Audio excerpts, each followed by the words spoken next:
If it weren't for Mom's pension, she wouldn't even be here.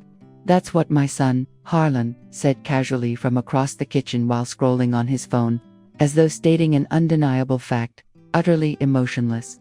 At that exact moment, I decided to do the one thing he'd least expect. Before I continue, if anything I'm sharing feels familiar, please leave a comment. Who's to say my story wasn't once your story, too? I stood stirring the rice with a wooden spoon, ensuring it wouldn't stick. The roast was already in the oven. Sabine had mentioned wanting roasted potatoes, so I'd prepared them as well. It was hot, my back ached, and I'd spent all day cleaning and doing laundry because we were expecting company. Yet, despite it all, I smiled when Lily rushed in and hugged me tightly. She was the only reason I kept going. After Harlan's words hung awkwardly in the air, no one else spoke. Sabine stood in the hallway, barely managing a faint smile. She didn't utter a single word, but she didn't need to. She'd already won. I stayed silent too. After stirring the rice, I turned off the stove and removed my apron with trembling hands. I wasn't sure if it was rage, sadness, or a poisonous mix of both. I walked to the utility room, splashed water on my face from the faucet, trying to calm myself. I couldn't let them see this. That night, sleep eluded me as I lay in the bed that once belonged to Harry and me, my late husband. For nearly 40 years, this room had been our sanctuary. Now, it hardly felt mine. The walls no longer belonged to me. My possessions were limited to one dresser and a box beneath the bed. Everything else was just storage. My life had been condensed. For hours, I stared at the ceiling, unable to cry. I had no tears left. Listening to the gentle hum of the fan, I kept thinking, how did we end up here? Revisiting the past is never easy. Sometimes it's safer to avoid painful memories. But now, I realize it's necessary. 3 years ago, after Harry's passing, the house became overwhelmingly large. Initially, loneliness was a soft echo, a peaceful whisper, but gradually, that silence turned into a deep void. When Harlan reached out, I didn't hesitate. Mom, Sabine, lost her job. We're a few months behind on rent. I don't know what to do. Come live here, I immediately offered. There's plenty of room. They arrived on a cold January afternoon, Lily holding their hands, pulling 3 large suitcases behind her. Made up the guest room, changed the sheets, even bought a new lamp. I was thrilled to have my family back. Lily hugged me close and whispered, I missed you so much, Grandma. I truly believed things would be okay. Gradually, I began noticing little things. Sabine avoided eye contact, always seeming busy or irritated. Initially, I chalked it up to stress, being unemployed, adjusting. But soon, the remarks began. Your mom doesn't respect our space. She'd complain to Harlan when she thought I couldn't hear. She's always around, acting as if the house belongs only to her. It did. Legally, fully, my name was on the deed. Yet, I said nothing, wanting to avoid conflict. Slowly, the house began changing. I kept cooking, cleaning, and paying bills. Though modest, my pension covered utilities and some groceries. Harlan had found work, but it was unreliable. Sabine remained jobless, yet somehow managed new clothes each month. Gradually, I started feeling like an intrusion, or at least that's how they made me feel. One evening, Sabine asked me not to join them for dinner. They needed couple time. The next morning, my chair had vanished from the table. I'd become invisible, yet I remained, still making breakfast, shopping, and driving Lily to school whenever Sabine had a migraine or was too busy. I was the shadow quietly holding everything together, unnoticed. Until one morning, Harlan asked if I'd consider putting the house in his name, suggesting it would be more practical for everyone.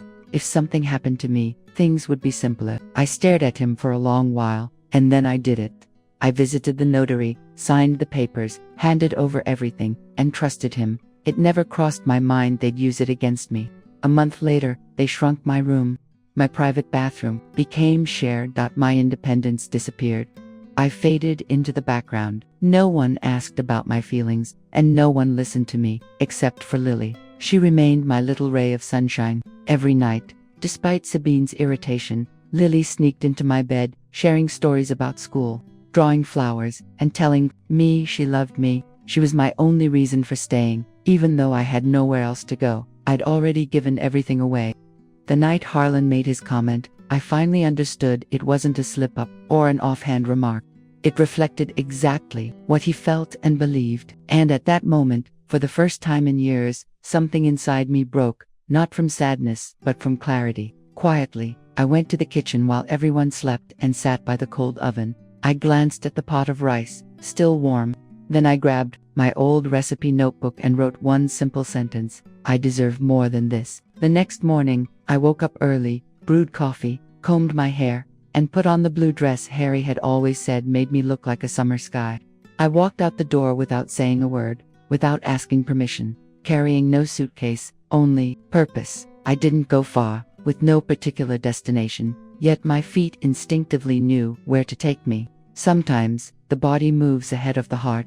After crossing 2 streets and passing a bakery scented with fresh bread, I reached a place I hadn't been to in years, a simple cafe with hanging plants and wrought iron chairs, a wooden sign above the door reading Brenda's Corner.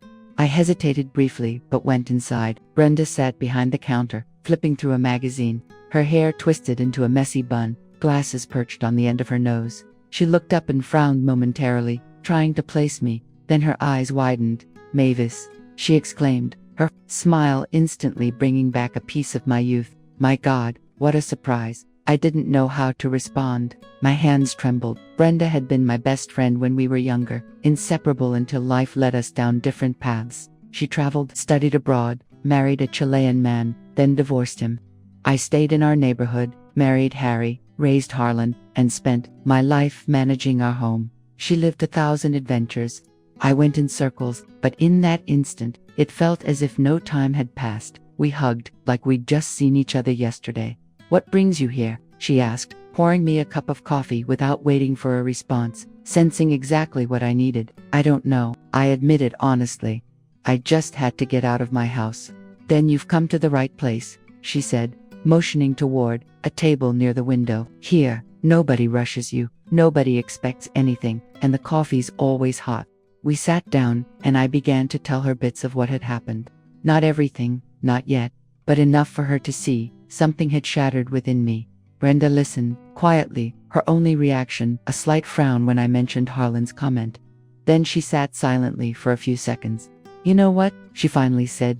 "You were always stronger than you realized." I gave a skeptical smile. "It sure doesn't feel that way." "That's because they taught you to keep quiet, to put up with things, and never ask for anything. But Mavis, that's not strength. That's submission. And you can break free from that."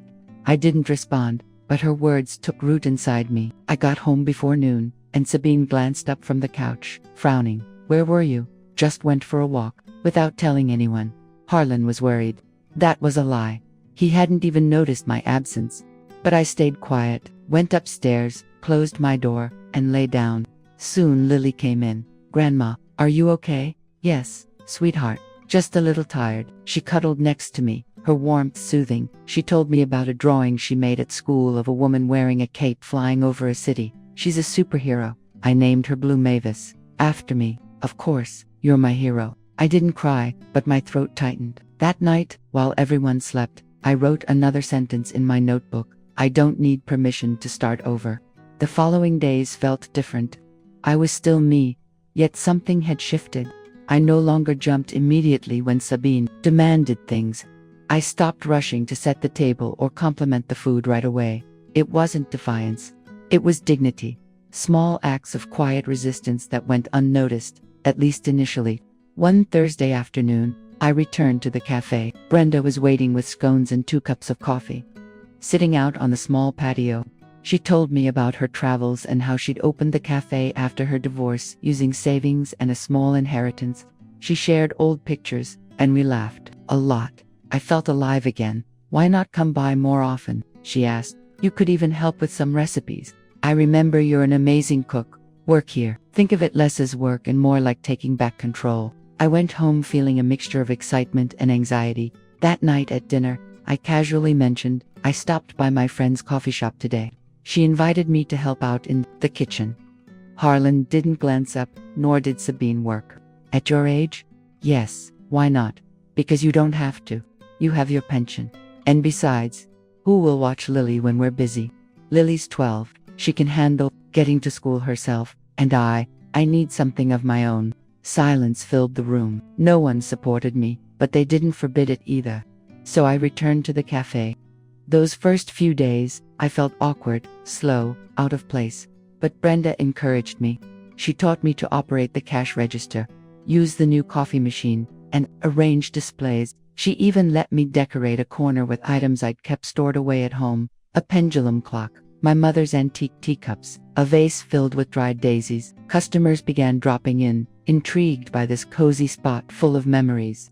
Serving them with a smile, I finally felt useful, noticed, and appreciated. One day, I met Leo. He walked in slowly with a cane and a polite smile, ordered tea with honey, and sat down to read the newspaper. He came back every Thursday. Sometimes we talked about books, sometimes politics. He told me he used to be a lawyer, smart, kind, always dressed, sharp. He preferred listening over talking. He made me feel respected. One afternoon, as we were closing up, Brenda gave me a playful look. "I think Leo likes you." I laughed awkwardly. "Don't be silly. Why not? You're a beautiful woman, Mavis. You've lived, you've loved. Why couldn't you do it again?" I didn't know how to respond. I wasn't ready to think about that, but it was nice to hear. One Friday, when I got home, I found my things stacked in the living room: clothes, books, a box of old photos, my sewing kits, everything from my room. "What is this?" I asked. Sabine stood there, arms crossed, and answered without blinking. "We need the space. We're remodeling and turning that room into an office. We set up a place for you in the utility room. There's a mattress." I couldn't breathe. Not because I was embarrassed, but because of how cold it was. "And Harlan, he's okay with this. He signed the papers, remember? The house isn't yours anymore." I didn't reply. I stepped forward, picked up one of the photos: me, Harry, and little Harlan. I held it tight against my chest. Then I walked into my new room. I slept in the utility room that night, and I wrote one final line in my notebook: "The day they stop underestimating me is coming." I barely slept. My body was worn out, but my thoughts wouldn't stop. The room smelled like mildew and old soap. Every creak in the house echoed off the cold walls. But more than anything, what kept me up was everything I had allowed for so long. I thought about all those dinners I'd made with care, the times I stayed up with Lily when she was sick, all the mornings I tiptoed so no one else would wake, every harsh word I swallowed. When did I disappear in my own family? The next morning, I showered early and dressed like I always did. I wore my favorite blouse and a little embroidered handkerchief my mom had given me years ago. Sabine didn't even glance my way as I left. Harlan stayed locked in his study, claiming he had a big video call. I didn't eat breakfast. I wasn't hungry. I walked to the coffee shop with a tight knot in my chest. But as soon as I opened the door and the bell chimed at Brenda's corner, something inside me began to settle. Brenda saw it on my face right away. What happened now? They kicked me out of my room. I'm sleeping in the utility room. She stopped cleaning the machine and stared, like she needed to be sure she heard me right. "What do you mean? They kicked you out?" "They need the space. They're turning my room into an office." Brenda tore off her apron and walked straight over to me. "You can't keep letting this happen, Mavis. This isn't normal, or fair, or even humane. It's their house. Legally, I don't have any rights. Maybe, but morally, they have no right to treat you like this." We sat in silence for a few seconds before she reached for my hand. "There are ways to stand up for yourself. I know someone who can help. He's a lawyer, a really good one. His name is Leo the customer. Yes, he still gives legal advice sometimes, even though he's retired. He doesn't charge, he does it because he believes in doing what's right." "I don't know, Brenda. I'm not sure I want to take it that far." "And what do you call this? Sleeping next to buckets and mop water? Seeing your things dumped out like you're nothing?" I couldn't answer. She was right. Day by day, I had started believing that the bare minimum was all I deserved, that I should be thankful just to have a roof and a meal, even if it all came wrapped in disdain. But that wasn't the life I wanted. Leo came by that afternoon. Brenda had already told him everything. He sat with me, calm and steady, a notepad in hand. "The first thing you should know," he said, "is that even though the property was signed over offer, if we can prove you were pressured or didn't fully understand what you were doing, we could challenge it. There's legal ground to nullify the transfer due to vitiated consent. Also, there are court cases that support the rights of elderly people in vulnerable family situations. What does that mean in plain English? It means, if we can show manipulation or emotional abuse, you might be able to reclaim your share, or, at the very least, secure a proper space in the home, or get compensated. I looked at him, unsure. And how do you even prove something like that?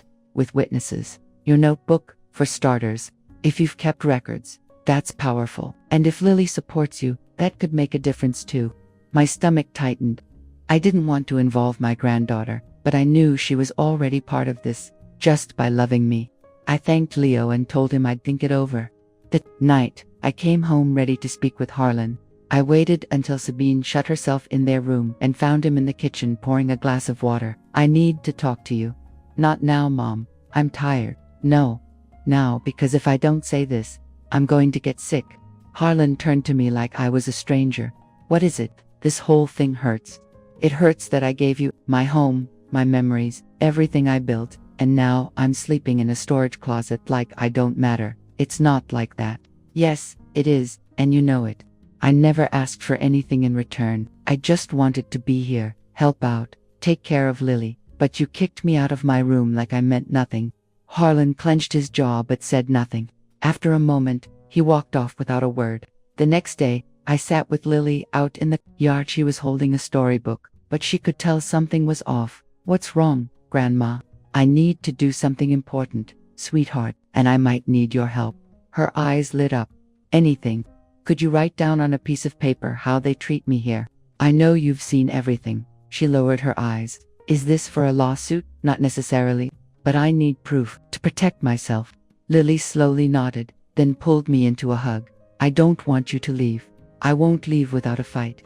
In the days that followed, Leo and I started working behind the scenes.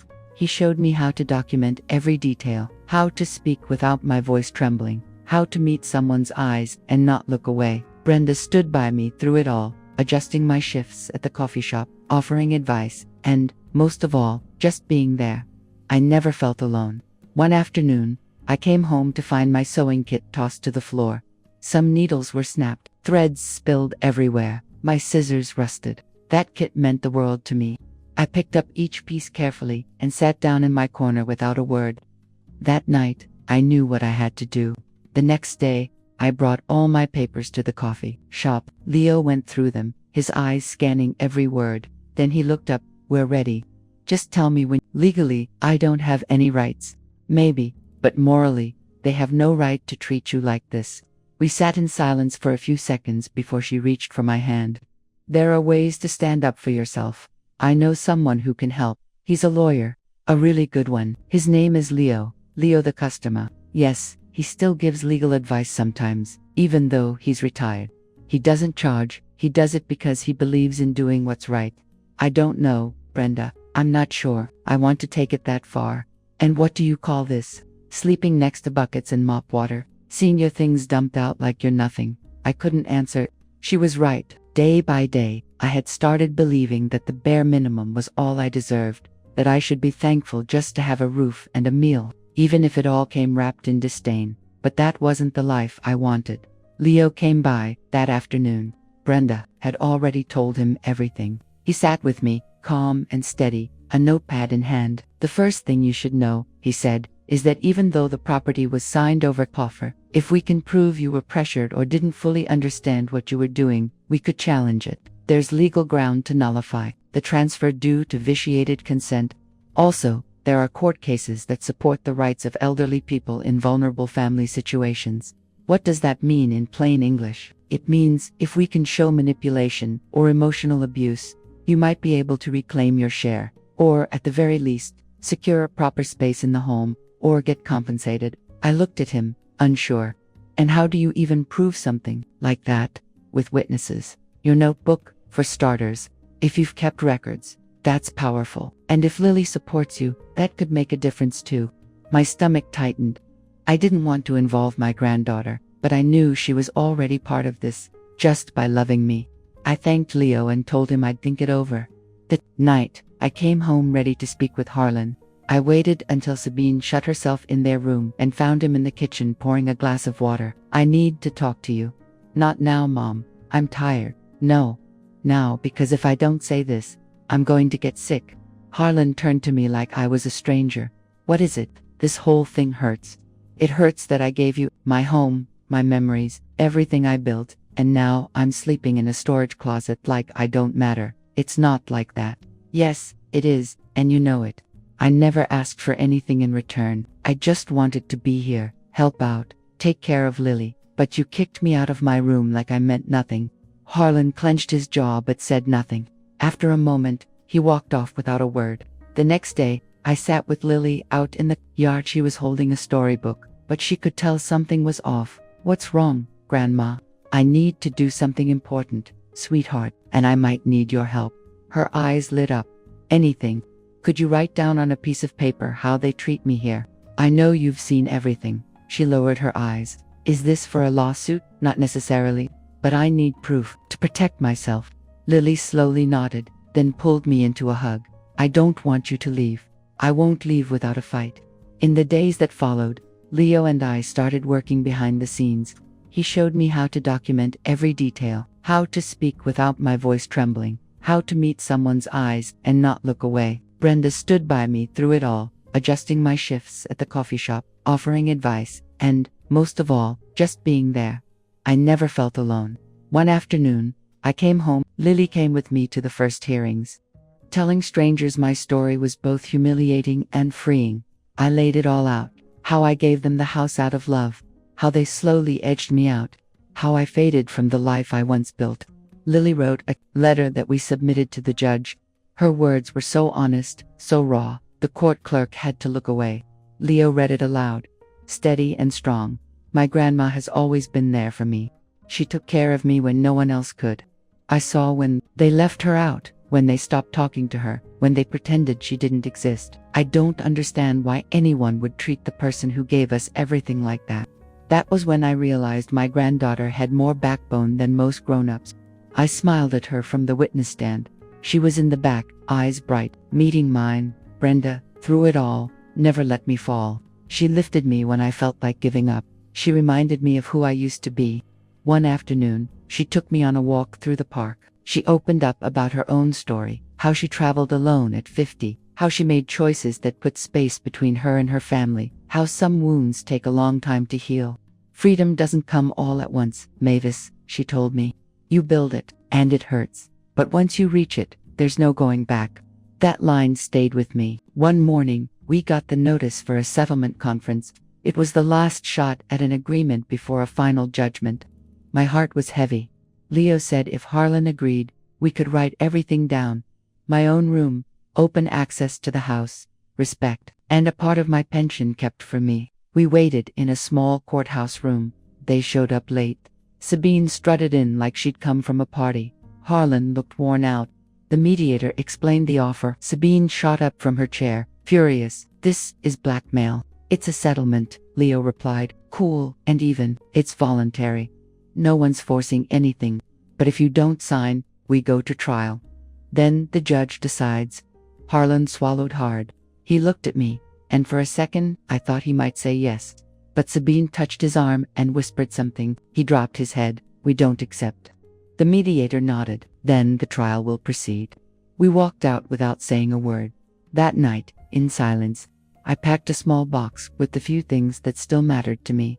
Photos, old letters, a handkerchief my mother had embroidered, and Lily's letter. I wrapped it in a plastic bag and hid it deep in the corner of the utility room like it was treasure, because it was. Not for its value, but for what it stood for, what they couldn't take from me, my memories, my truth, my story, and now, my choice to never stay silent again. The weeks that followed grew colder, not because of the weather but because of how heavy the air in the house had become. Every sound felt too loud, every movement too risky, like we were living on the edge of an eruption.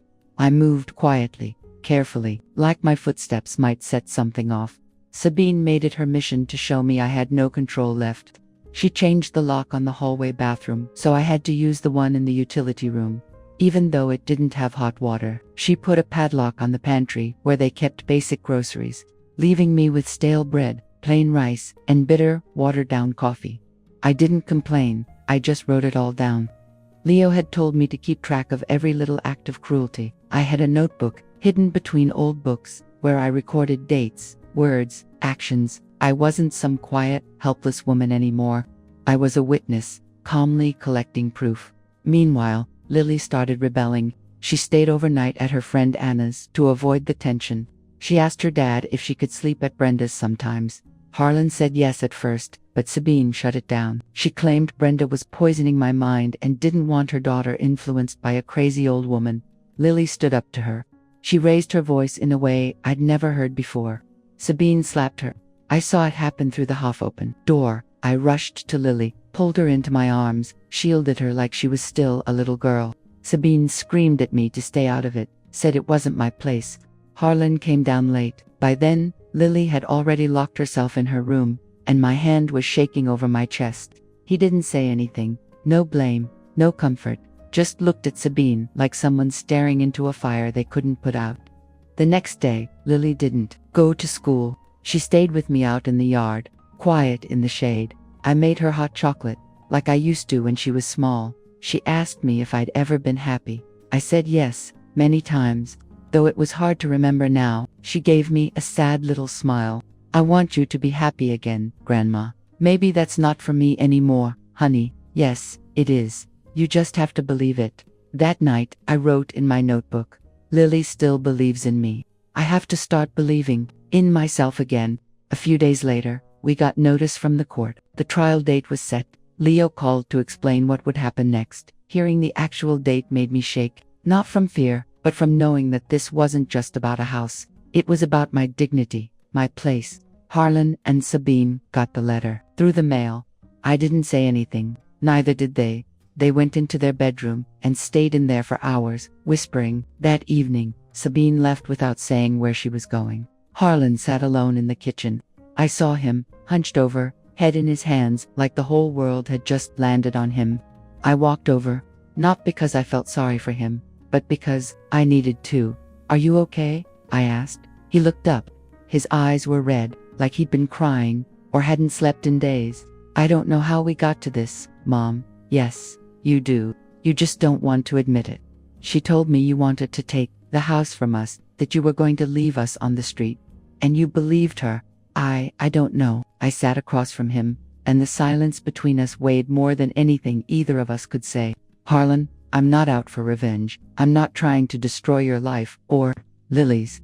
I just want respect, peace, my own space, a chance to grow old without being afraid. But you were okay before. No, before, I was quiet. That's not the same thing. He didn't reply. He just gave a slow nod, like something had finally clicked. Maybe not everything, but something. He went to bed, without another word or glance. As the trial drew closer, Brenda took me shopping for clothes, saying I needed to look confident, strong, like the woman I used to be. She did my hair, added a bit of makeup, and gave me a blue scarf she'd brought from Morocco. She said it was for strength.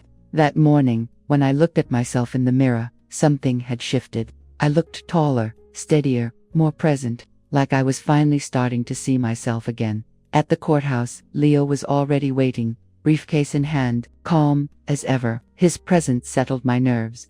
He went over some last details, and then we walked in. Harlan showed up alone. Sabine didn't come. Lily was with Brenda at the park. I didn't want her exposed to any of it. Inside the courtroom, the judge studied us carefully. He listened as Leo laid out the facts, showing documents, photos, testimonies. Then they read Lily's letter. The judge asked to read it aloud himself. His voice shifted as he read.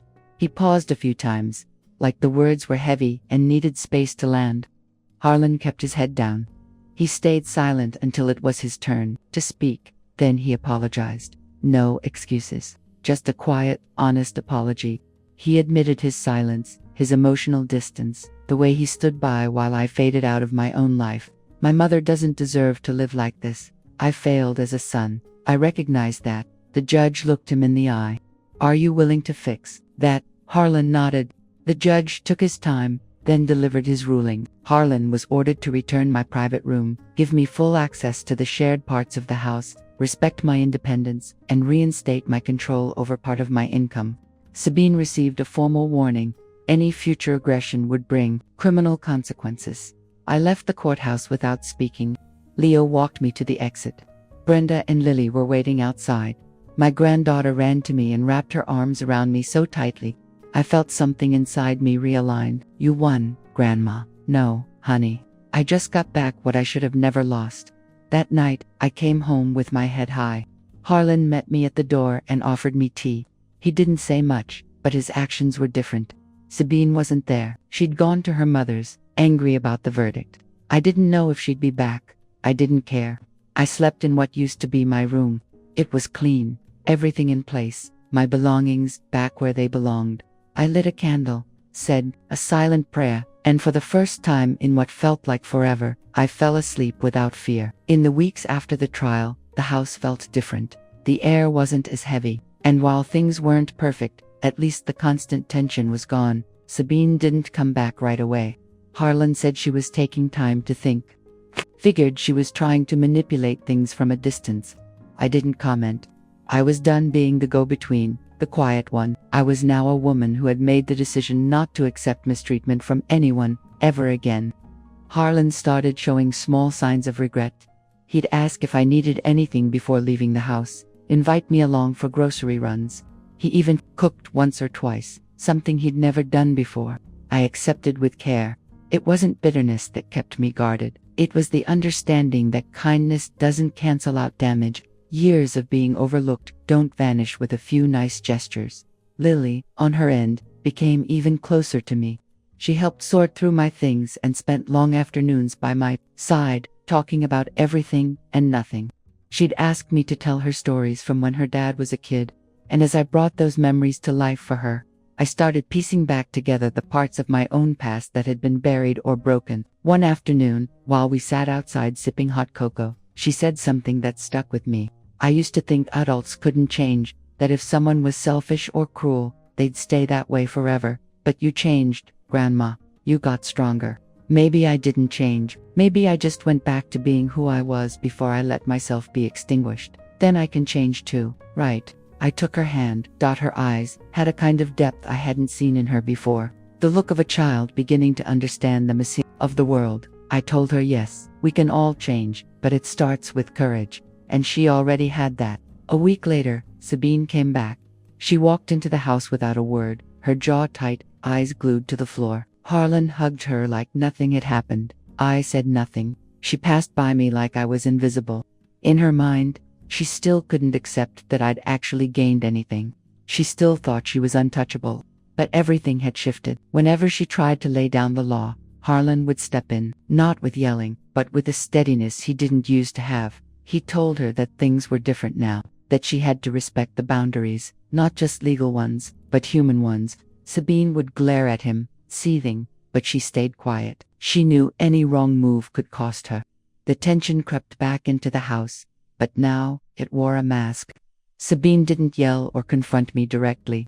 Instead, she left behind little signs, dishes left dirty on purpose. The TV flipped abruptly when I was watching something. Muffled phone calls clearly about me. I jotted it all down, just like Leo taught me. Not as an accusation, but to stay grounded. Having it written helped me avoid that spiral of second-guessing myself, that old trap I knew too well. One night, I overheard a fight between them. Sabine was shouting that Harlan had changed, that he was letting some bitter old woman control his life. His response stunned me. She's not manipulating me. She's reminding me who I am. Then came silence, followed by heavy footsteps and a slamming door. The next day, Sabine was gone again. I didn't get involved. It wasn't my battle anymore. It was theirs. I was on the outside now, and being on the outside felt like freedom. Leo called to check in. I told him things were tense but under control. He asked if I'd considered moving out. I said yes, often, but hadn't found the right place yet. He offered to help search, said he knew some senior communities, not nursing homes, but active places with workshops, classes, and, most importantly, independence. At first, the idea scared me, but then I started thinking that maybe I did deserve a place where I didn't have to monitor every word or step. That night, Lily overheard me on the phone and asked, "Are you going to leave?" "I don't know yet. What do you think?" "I think you should do whatever makes you happy. But if you leave, I want to come visit you every weekend." I hugged her. I was touched by her maturity, by how fiercely loyal she was. She was a reflection of everything I'd tried to plant in this family, and even though I'd failed in many ways, something had taken root in her. A few days later, I got a call I didn't expect. It was my younger sister Letitia. We hadn't spoken in years. She said she'd heard about what happened. Someone we both knew saw the court ruling in a public legal notice. She asked if she could come by. I hesitated. We had our share of old wounds, things left unresolved, but something in her voice felt genuine. When she stepped through the doorway, I felt a rush of emotion, nostalgia, suspicion, tenderness. We spent the whole afternoon talking. She apologized for not being there for me. I admitted I'd pulled away out of pride. Between laughter and tears, we talked about our childhood, summers at Grandma's, the trouble we used to get into with our cousins. That visit was needed. It reminded me that, despite everything, I still had roots. I still had people I could count on. Letitia invited me to stay with her for a few days, just to take a break. I told her I'd think about it. After she left, I sat in the rocking chair out on the patio. The sun was going down, and the sky was caught in that golden orange in-between that always seems to hold a promise. I didn't know what it promised, but I felt sure of one thing. I didn't have to stay in a place where I wasn't wanted, not because of pride or stubbornness, but because I deserved better. Sometimes the bravest thing isn't staying, it's knowing when to go. I didn't know exactly when that day would come, but I knew it was close. On my way back inside, I saw an old photo of Harlan and Lily in a dusty frame. I picked it up, wiped it clean, and set it gently back on the shelf. Then I went to bed and slept, really slept, with peace I hadn't felt in years. After Letitia's visit, something shifted inside me. It felt like our conversation had cleared away years of dust layered over my memories. I realized the problem wasn't just Sabine or even Harlan's emotional neglect. It went deeper. It was my lifelong habit of shrinking myself so I wouldn't cause trouble, of staying silent to avoid fight, of letting my dreams go to keep a fragile family balance that was always threatening to fall apart. I didn't want to live like that anymore. I was 66, carrying guilt that never belonged to me, being grateful for scraps like they were gifts, and longing for affection from people who only knew how to take. I wondered why it took me so long to see it, but I also understood that sometimes clarity only comes when you hit bottom. That clarity led me to a choice. I began looking for a place to live on my own. I wasn't after luxury, just peace, dignity, and freedom. I talked to Leo, and he sent me a list of options. I took my time reading through them. One stood out. It was a small apartment community for independent seniors, with gardens, a shared library, and art classes. It wasn't a nursing home. It was a place meant for living, for people like me who still had more to learn, to create, to feel.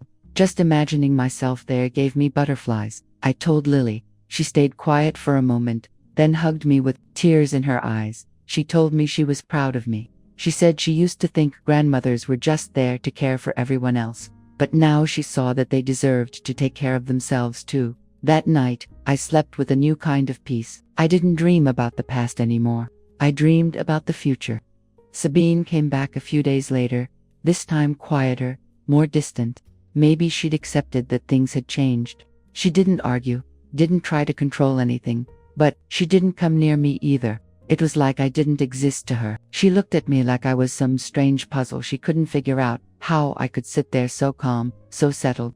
But it didn't bother me anymore. I wasn't scared of her. Her scorn didn't carry weight now. She was powerless, without control, and that was eating her alive. Harlan started to show interest in my plan to move. At first, he seemed confused, like he couldn't grasp why I'd want to leave now that things were finally calmer. I explained it wasn't about running away. It was about growth, that you could still grow at 66, that I wasn't leaving anyone behind. I was honoring what I'd been through, what I'd survived. It was hard for him to take, but he didn't stop me. He offered to help with the move. I thanked him, but said no. I wanted to do this myself. At the same time, I got an invitation from Brenda to attend a literary gathering at the local cultural center, and I decided to go. When I got there, I was surprised to see so many women my age, sharing stories, reading poems, opening up. I felt like I belonged. For the first time in forever, I wasn't just Harlan's mom or Lily's grandma. I was Mavis, and that was enough. The end of the event, one of the organizers invited me to join a workshop on autobiographical writing. I said yes. Writing had always been a quiet dream, something I never dared to pursue. I sat in front of that blank page and started telling my story, not out of bitterness or regret, but with honesty, raw and real. As I wrote, it felt like the words were washing something clean inside me. Every page was a step closer to freedom. One Saturday afternoon, while having tea with Lily, I told her I had picked the apartment I wanted. I showed her the pictures, and her whole face lit up. "When are you leaving?" she asked, her voice tight with emotion. "Soon. I want to take my time and do it right. Can I help you decorate your new place?" "Of course, sweetheart, it'll be our project." That feeling of being in it together was healing. We started planning the curtains, picking out plants for the balcony, thinking about what art to hang on the walls. We laughed like we were designing a little fairy tale castle, and in a way, we were. A few days later, Sabine was waiting for me in the kitchen when I came home. She looked at me with that familiar mix of irritation and challenge. She didn't waste time. "So, you're leaving?" "Yes," I said calmly. "Soon. And I suppose you're planning to take Lily with you?" "No, Lily's your daughter. I'm only taking my freedom." She gave a dry laugh and shot me a cold glare. "Don't think this makes you a better person. Walking away from your home is just another form of cowardice." I sat in silence for a moment, then looked her straight in the eye. "I'm not leaving because I'm afraid. I'm leaving because I've finally realized I don't have to stay where I'm not wanted. That's not cowardice. That's dignity." She walked away without saying another word. I sat down and let myself breathe. That moment didn't hurt me. It didn't make me angry. It just confirmed I was making the right choice.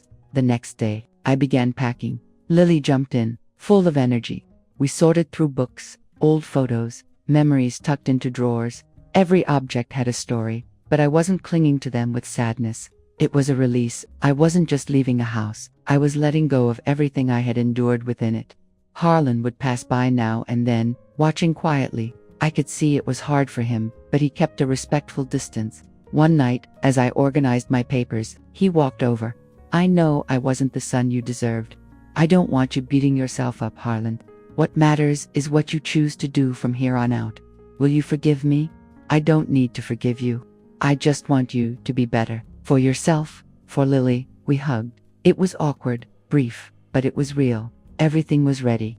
All I needed was to pick a date. I sat with my notebook and made a list of things I wanted to do in this next chapter. Learn tango, take a painting class, visit small towns, finally read all the books I kept putting off, dream, at 66 like I was 20, because the soul doesn't age if you keep feeding it. And then it hit me. The end of one chapter isn't a tragedy. It's a door swinging open, a new story waiting to be written, and this time, I'd be the one telling it, right from the very first line. The morning I moved, the sky was gray, but it wasn't raining. It felt like the sky understood I needed stillness, like it was keeping me company and quiet. I got up early. I hadn't slept much, not because I was anxious, but because I was buzzing with a kind of quiet excitement. I got dressed slowly. I made myself a cup of coffee, and for the last time, I walked through each room of that house that had never really felt like mine, even though I'd lived there for years. Every wall seemed to murmur scenes that were already fading. I didn't feel sad. I felt finished, like stepping off a stage after playing a part that no longer fit me. Harlan showed up at the dining room doorway, his eyes puffy. He didn't say anything. He just hugged me. I ran my hand over the back of his neck like I did when he was little. We didn't need words. Lily arrived not long after, her smile lighting up the room. She was holding the rubber plant we picked out together from my new balcony. Its deep green leaves looked strong, grounded, just how I wanted to feel. She carried it proudly as we got into the car, heading toward our new beginning. Sabine didn't say goodbye. I didn't see her that morning. No footsteps, no slamming doors, just silence, like that was her last word, and I didn't need one. Her silence didn't sting anymore. It felt like relief. The drive was short. Lily chatted the whole way, making plans for sleepovers, for meeting my new neighbors, for helping decorate my reading nook. I listened with a full heart. That child had been my anchor in the storm. Because of her, I remembered who I was. We got to the apartment mid-morning. The entrance was simple, lined with blooming bougainvillea. The doorman greeted me with a warm smile and handed me the keys. When I stepped into my new home, I took a deep breath. It smelled like fresh paint and possibility. Sunlight poured through a wide window, casting a golden glow across the floor. Lily flung the curtains open and shouted that the balcony was perfect. For our reading afternoons, we got right to it. We hung up the curtains, made the bed, shelved the books. It wasn't much, but it was enough. At lunchtime, we sat on the floor with a picnic-style tablecloth and toasted with lemonade. She looked at me and said, "Grandma, this feels like a happy house." I told her that's because, finally, I was happy too. The days after that felt like a dance of small discoveries. I met Clara, my neighbor next door, a 72-year-old woman who teaches watercolor at the community center. She invited me to join her class. I went. My first strokes were uneven, awkward, but they made me laugh. I hadn't laughed like that in years. I signed up for an art history class, a meditation group, and an advanced writing workshop. My days started to fill with things that fed my soul. I wasn't rushing. I wasn't afraid. I could feel myself expanding. When Lily visited, we talked like two friends catching up. She told me about school, her questions, her dreams. I listened with my whole heart. I wasn't the grandma who gave orders or dished out advice. I was just someone who showed up, who listened without judgment. She gave me her trust in return. One afternoon, walking through the park that surrounded the complex, I saw a woman sitting on a bench, quietly crying. I approached gently and handed her a tissue. She looked up, surprised, and thanked me. We started talking. Her name was Dolores. She'd recently lost her husband. She didn't have kids. She said she felt invisible, like no one saw her. I told her about my own pain, how I'd spent years feeling like a ghost in my own home. For the first time in a long time, I saw my own past reflected in someone else's eyes. After that, we began meeting every week. We walked, shared books, cried when we needed to. Loneliness softens when someone shares it with you. A month passed, and I felt more alive than I had in years. One morning, I got an email from Harlan. He invited me to breakfast. I went. We met at a cafe near his office. He was nervous, I could see it. He told me he'd started therapy, that he needed to figure out why he'd allowed so much damage. He apologized again, but this time with a different kind of honesty. I believed him. He talked about Sabine, how things between them were falling apart, how he was afraid of repeating the same patterns with Lily. I told him the bravest thing he could do was to break the cycle before it caused more harm. We hugged before partying. I watched him walk away, toward his office, his shoulders a little less heavy. That night, I sat down with my notebook and wrote a single line. Love is not sacrifice. It is freedom. I repeated it to myself over and over, like a mantra. It became my new compass. A few days later, Brenda stopped by with a book she knew I'd love. We sat out on the balcony, laughing, swapping memories. She told me I looked different, brighter. I told her about the workshops I was taking, the long walks I'd been going on, the garden I'd started from scratch. She hugged me and said she was proud. I told her I couldn't have made it this far without her. She smiled and said, "I had only reminded you that you had legs. You took every step on your own." That night, I slept soundly. One Sunday, Lily asked if she could make a video for school about the bravest woman you know. She recorded me telling my story. I spoke honestly. No drama, just the truth. The video went viral with her classmates. A bunch of grandmothers wrote to me. One said, "Thank you for saying what so many of us keep silent about." Another, "I thought it was too late to start over, but now I know it's not." I cried, reading them, not from sadness, but from hope. Somehow, all the hits I'd taken in life had become a light for someone else, and that was a gift I never saw coming. The biggest shift, though, happened inside me. I stopped feeling guilty for choosing peace. I stopped second-guessing if I did the right thing. I no longer wondered if they'd ever be thankful. I did it, for me, and that wasn't selfish, it was justice. Every morning, I looked in the mirror and finally saw myself, not as the flawless mom or the perfect grandma, but as a woman who had survived her own life, who rewrote it, who made it hers, completely. One afternoon, I got a call from Lily. She was crying, said she'd had a huge fight with her mom, and felt completely misunderstood. I told her to come over. The second she walked in, she broke down in my arms. She asked if she could stay a few days. I made up the guest bed with all the love I had. As she drifted off to sleep, I stroked her hair and thought how beautiful it is to be a safe place, not out of duty, but out of love. How powerful it is to give someone shelter without losing yourself. And in that moment, I understood something even deeper. Real freedom isn't being alone, it's having the power to choose who you let into your life. And now, I could choose. The end didn't come with some big explosion or dramatic scene. It was quiet, a moment of clarity in the middle of a regular day. One ordinary afternoon, I got a call I wasn't expecting. It was Harlan. His voice sounded softer, more human. He said he wanted to see me, talk honestly, no masks, no blame. My heart sped up, not out of fear, but because of the possibility. When he arrived, I greeted him with a mix of nostalgia and hope. We talked for hours. He told me how hard it had been to face what he'd done, not just to me, but to Lily and to himself. He admitted Sabine had been a toxic force in his life, but he took full responsibility for his own choices. It wasn't a hollow apology. It was a real commitment to grow, to be a better father, a better son. And I felt something between us spark back to life, something I thought had died long ago. That conversation didn't erase the past, but it cracked open the door to forgiveness. It wasn't fast or easy. There was doubt, pain, but also healing. Lily started trusting him again, and I found the strength to release the bitterness and start fresh, without pretending the wounds weren't there, because healing isn't about forgetting, it's about learning how to carry the scars that shape us. Brenda stayed my rock. Her friendship grounded me on rough days and lifted me on the good ones. With her, I remembered how joyful it is to share life, to laugh without fear, to dream without limits. We finally planned a trip together, something we'd talked about forever but never done. That getaway brought me back to myself. We wandered streets I never thought I'd walk, breathed in new air, got lost in cultures that reminded me life always has more to give, no matter your age. Sabine faded from my world, at least in the present. I didn't need revenge or confrontation. Her silence was enough. In her absence came peace, the kind that fills you up when you let go of what breaks you and opens space for what builds you. I felt free from other people's expectations, free from guilt I never asked for, free to just be myself.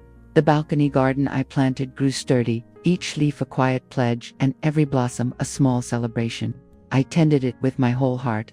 On warm afternoons, Lily and I would settle among the pots to read paperbacks, swap dreams, and sketch out futures that once felt impossible. Working the soil showed me that life moves in a loop of sowing, waiting, and blooming, letting you reinvent yourself as often as your spirit needs. The pension that once made me hang my head now flies like a banner of independence outside my door. With that check, I learned to balance a ledger, stretch a dollar, and steer my own decisions without waiting for anyone's permission. That self-reliance handed me a dignity no insult or sideways glance could ever steal. The day Lily came home wearing a medal from a citywide art contest, her eyes were brighter than the prize. She said everything she absorbed from our hours together pushed her to be bold, to chase passion without trembling at the prospect of a mistake. That admission was the richest award I will ever hold.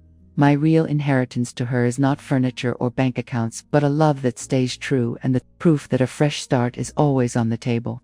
Later, I realized the finest gift I have ever granted myself was permission to be happy, unconditionally, without apology.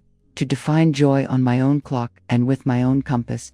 That quiet joy became my stealthy revenge on those who counted me out. I had nothing to prove. My daily life did the speaking. In this new chapter, I shaped the home that is truly mine. A space where laughter overtakes tears, where sunlight chases shadow and hopes hang just within reach.